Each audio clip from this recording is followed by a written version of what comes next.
Versa in condizioni disastrose il parco Giovanni Paolo II a Montegrotto Terme. Una situazione è quella della scarsa manutenzione che persiste da diverso tempo, senza che quasi nulla sia cambiato.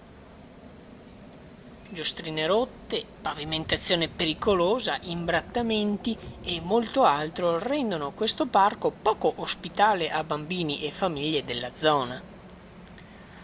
Zona che peraltro non versa in condizioni migliori.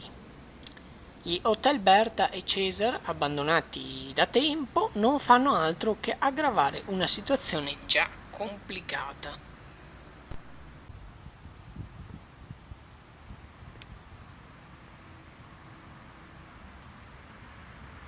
Si aspetta ora un intervento da parte del sindaco Mortandello, intervento che con molta probabilità verrà eseguito verso primavera.